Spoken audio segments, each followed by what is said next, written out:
내일 독립기념일 불꽃놀이가 미국 곳곳에서 펼쳐질 예정입니다. 뉴욕 대한체육회가 새 집행부를 구성, 체육인들의 왕성한 활동을 위한 포부를 밝혔습니다. 뉴욕주 법원이 트럼프 전 대통령에 대한 선고 공판을 당초 오는 11일에서 9월로 2개월 연기합니다. 로이터 통신이 미셸 오바마가 출마할 경우 트럼프를 압도할 것이라는 조사 결과를 발표했습니다.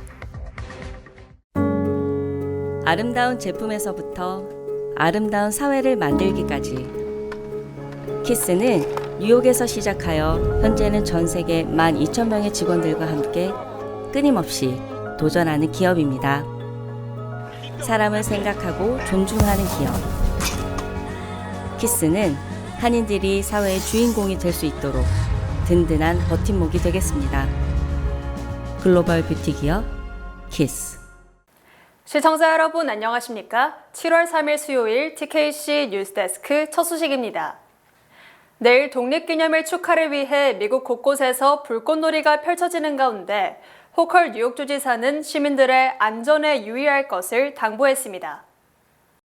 캐시 호컬 뉴욕주지사는 매년 수천 명의 사람들이 폭죽을 사용하다가 부상을 입으며 이러한 부상의 대부분은 7월 4일 전후를 중심으로 발생한다며 시민들의 주의를 당부했습니다.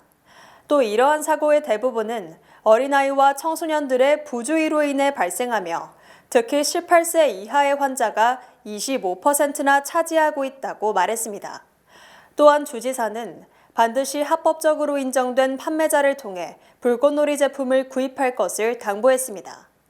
한편 독립기념일인 내일 밤 오후 9시 25분 미국 최대 규모의 메이시스 불꽃놀이가 허드슨 리버에서 펼쳐질 예정입니다. 메이시스 불꽃놀이는 맨해튼 14스트릿에서 34스트릿 일대와 뉴저지에서 관람이 가능하며 별도의 예약 또는 입장권 없이 누구나 가서 관람이 가능합니다. 뉴욕시경은 불꽃놀이 관람객들은 의자, 담요, 백팩, 우산, 드론 등을 휴대할 수 없다며 안전수칙을 지켜달라고 강조했습니다.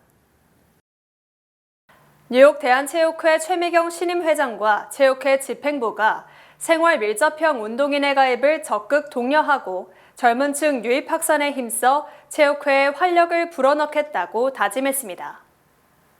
지난 5월 뉴욕 대한체육회 제22대 회장으로 취임한 최미경 K가디언스 대표와 체육회 집행부는 어제 본사를 방문해 새로운 집행부의 구성과 더불어 앞으로의 체육회 활동에 대한 포부를 밝혔습니다. 최미경 회장은 뉴욕 일원에서 활동하는 생활체육인 단체 등을 발굴해 협회의 가족으로 맞이할 것이라며 벨리댄스, 피클볼 등 생활 밀접형 운동인의 가입을 적극 독려 중이라고 밝혔습니다. 또한 새 집행부 구성으로 현재 1세에서 1.5세로 꾸린 단체에서 나아가 2에서 3세까지 포괄하는 젊은 단체로 거듭날 계획이라고 밝혔습니다.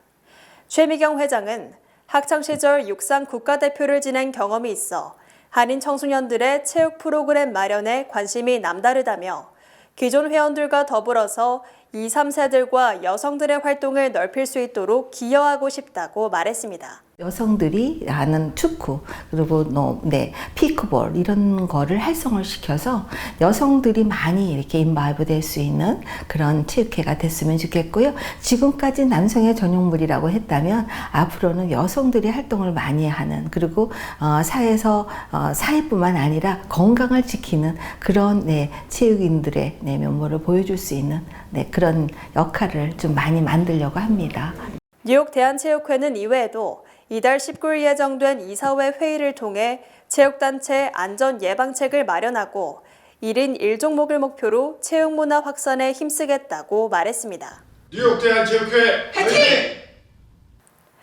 트럼프 전 대통령이 TV 토론에서의 완승, 연방대법원의 면책특권 인정에 이어 뉴욕주 법원이 전당대회 직전으로 예정됐던 성추행 입막음 사건 선고 공판을 전격 연기함에 따라 사실상 파죽의 3연승을 거둔 것으로 평가됩니다.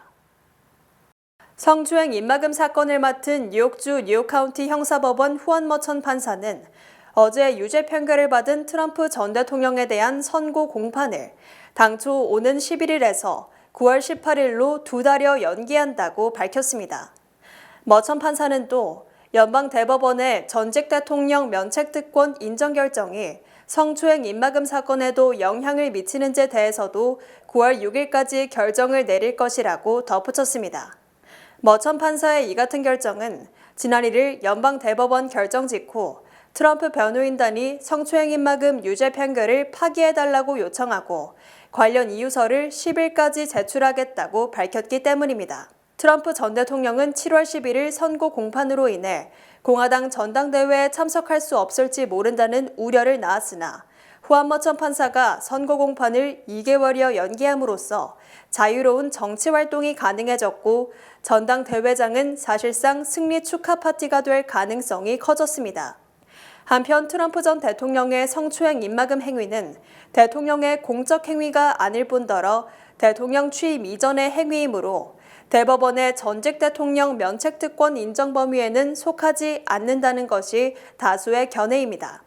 트럼프 전 대통령은 가장 큰 아킬레스건으로 여겨졌던 성추행 입막음 사건 관련 판결이 연기됨에 따라 TV 토론에서의 승리, 연방대법원의 면책특권의 광범위한 해석에 이어 하루에 한 건씩 대형 호재가 터지고 있습니다. 바이든 대통령의 사퇴 압박 속에 대체제로 거론되는 카말라 해리스 부통령도 트럼프 전 대통령에게 밀리는 반면 버락 오바마 전 대통령에 보이는 미셸 오바마가 출마하면 트럼프를 압도할 것으로 조사됐습니다.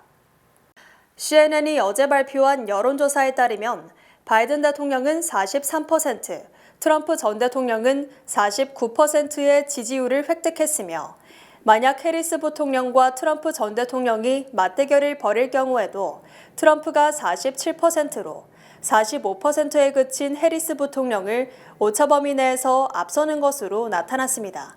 또한 개빈 뉴섬과 트럼프의 가상 대결에서도 트럼프가 48% 대 43%로 앞섰으며 피트 부티지지 교통부 장관과 트럼프가 맞붙어도 트럼프가 47대 43%, 또 그레첸 휘트머 미시간 주지사와 트럼프의 대결도 트럼프가 47% 대 42%로 우세를 보였습니다. 로이터와 입소스의 여론조사에서도 트럼프가 해리스 부통령을 1%포인트 차로 앞서는 것으로 나타난 반면 만약 미셸 오바마가 출마하면 대세가 뒤집히는 것으로 조사됐습니다. 미셸과 트럼프의 맞대결에서 미셸은 무려 50%의 지지를 얻은 반면 트럼프는 39%에 그쳐 오차범위 7%를 훨씬 넘는 11%포인트 차로 트럼프를 압도하는 것으로 나타났습니다. 따라서 현재 대체 후보로 거론되는 인물 중에서는 미셸 오바마가 가장 당선 가능성이 높은 셈이지만 본인이 이미 수차례 정치에는 참여하지 않을 것이라고 밝혀 후보로 추대되더라도 이를 받아들일지는 미지수입니다.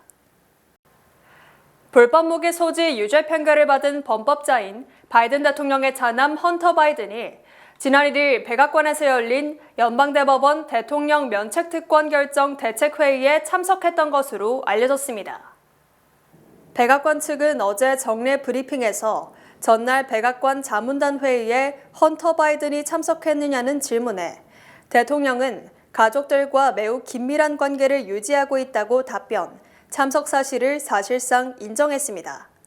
헌터 바이든이 참석한 회의는 연방대법원이 전직 대통령이 퇴임 이후라도 재직 중 공적인 행위에 대해서는 형사상 면책특권이 인정된다는 결정에 대한 대책회의로 알려졌습니다.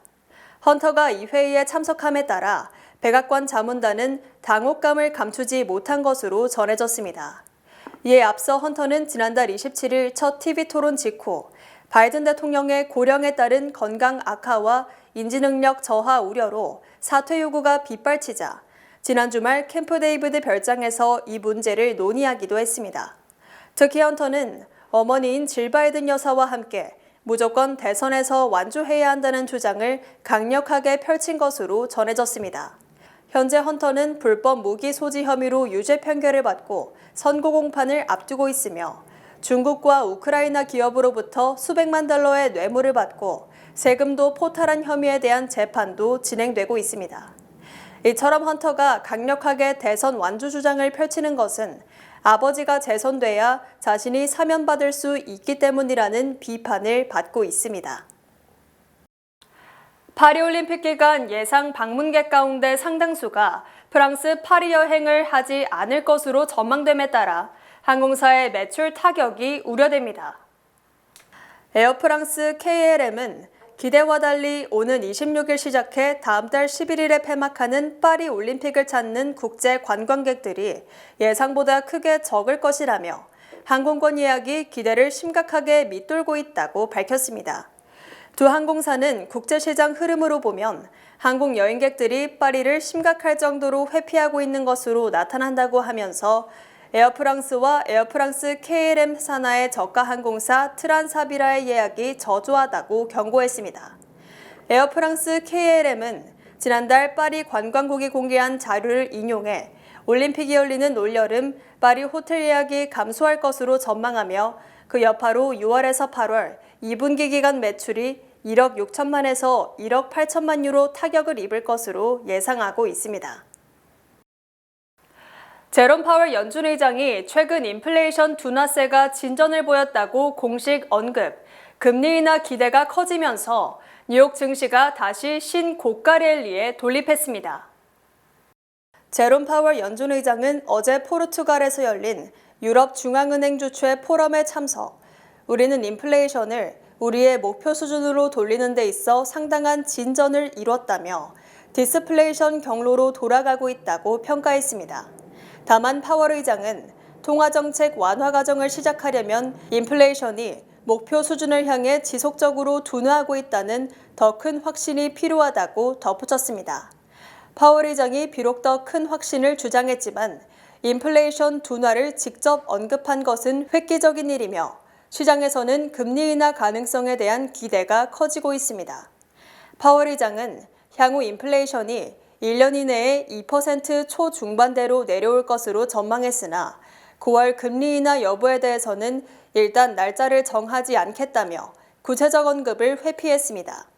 파월 의장은 우리가 너무 일찍 가면 좋은 일을 망칠 수 있고 너무 늦어도 경제 회복과 확장을 불필요하게 훼손시키게 된다며 물가 안정과 고용 간 균형을 강조했습니다. 파월 의장의 이 같은 발언과 함께 테슬라 2분기 인도량이 시장 예상치를 넘어섰다는 소식에 힘입어 S&P 500 지수는 사상 처음으로 5,500선을 돌파하는 등 뉴욕 증시는 또다시 신고가를 경신했습니다. 인공지능 분야에 대한 투자가 본물을 이루면서 미국 스타트업의 자금 조달 규모가 2년 내 최대를 기록했습니다. 시장 조사업체 피츠북은 올해 2분기 미국 스타트업들은 556억 달러를 조달했으며 이는 1분기 378억 달러보다 47%, 지난해 같은 기간보다는 57%가 늘어난 것이라고 밝혔습니다. 특히 이들 스타트업 투자액의 절반에 달하는 271억 달러가 인공지능 분야 기업에 투자된 것으로 집계됐습니다. 하지만 투자액은 늘었지만 투자 건수는 3,108건으로 이는 2020년 2분기 이후 4년 만에 가장 적은 것입니다. 기업별로는 테슬라 최고 경영자 일론 머스크의 AI 스타트업인 xAI가 60억 달러로 전체 벤처 투자액의 10% 이상을 모았으며 클라우드 컴퓨팅 스타트업 코어위브가 11억 달러, AI 기업을 위한 데이터 제공업체인 스케일 AI가 10억 달러의 투자를 받았습니다. 미국 벤처 캐피탈 투자는 2021년 4분기 975억 달러로 사상 최대를 기록한 뒤 지난해 2분기에는 345억 달러로 극도로 위축됐지만 AI로 인해 다시 증가세로 돌아섰습니다. 또 세계적으로 2분기 벤처 투자는 943억 달러로 1년 전보다 약 11% 늘어났습니다. 마이크로소프트의 전 최고 경영자인 스티브 발머가 창업자 빌 게이츠를 제치고 세계 6위 부자의 이름을 올렸습니다. 블룸버그 억만장자 지수에 따르면 발머 전 마이크로소프트 전 최고 경영자의 재산은 1,572억 달러로 집계됐습니다. 이로써 억만장자 1위의 일론 머스크가 2,260억 달러, 2위엔 아마존 창업자 제프 베이조스 등에 이어 발머 전 마이크로소프트 최고 경영자가 세계 부호 6위에 이름을 올리게 됐습니다. 발머 전 최고 경영자는 자산의 90%를 마이크로소프트 주식에 투자했으며 오픈AI 열풍에 따른 마이크로소프트 주가 급등으로 주식 가치가 오름에 따라 자산이 증가한 것으로 풀이됩니다. 본 프로그램은 뱅크 오브 호프 프로모 플러스 CD와 함께합니다. 똑똑하게 모을수록 착착 쌓이는 저축. 희망과 함께라면 가능합니다. 지금 이자율을 고정하세요. 자세한 내용은 가까운 지점에 문의하세요. 주요 단신 전해드립니다. 뉴욕주가 올해 모든 주립공원 내 수영장의 입장료를 받지 않고 무료로 개방한다고 어제 캐시 호컬 뉴욕주 지사가 공식 발표했습니다. 최근 온라인상에 젤렌스키 우크라이나 대통령의 부인이 450만 유로, 한화 67억 원에 달하는 스포츠카를 구입했다는 뉴스가 퍼졌으나 러시아 측이 생산한 가짜뉴스로 밝혀졌습니다. 조류 인플루엔자의 인체 감염이 확인된 가운데 연방보건복지부가 조류 인플루엔자 백신 개발을 위해 모더나에 1억 7,600만 달러를 지원하기로 했습니다. 지난달 27일 대낮에 메레튼 센트럴파크에서 발생한 강간 사건과 관련해 경찰이 DNA 조사 등을 통해 용의자를 체포, 신문 중인 것으로 확인됐습니다. 뉴욕시 여자경찰과 그녀의 남편이 지난달 30일 새벽 2시 20분 퀸즈 린드누드에 자신의 여동생 집에 침입해 여동생과 남자친구를 목 조르고 폭행한 혐의로 경찰에 체포됐습니다. 지난달 20일 대낮에 하와이주 빅아일랜드의 한 주택에서 71세 한인 여성이 강도에 의해 목이 졸려 숨지는 사건이 발생해 경찰이 수사에 나섰습니다.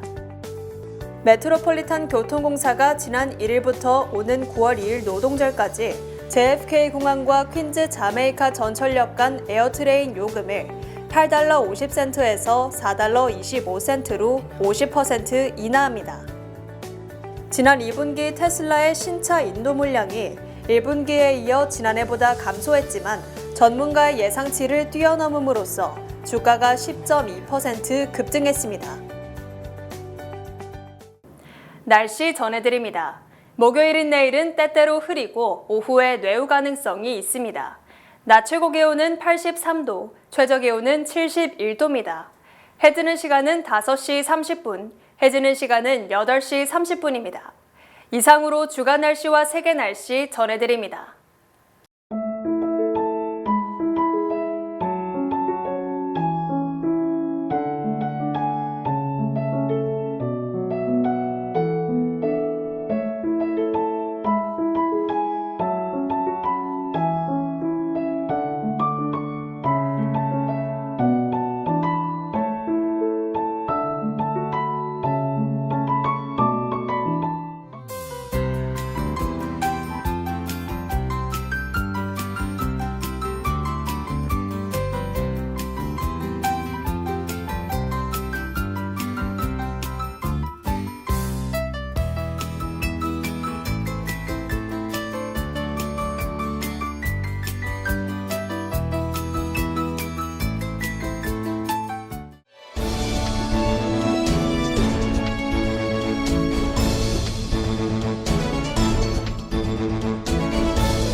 이상으로 7월 3일 수요일 TKC 뉴스데스크 여기서 마치겠습니다. 시청해주신 여러분 고맙습니다.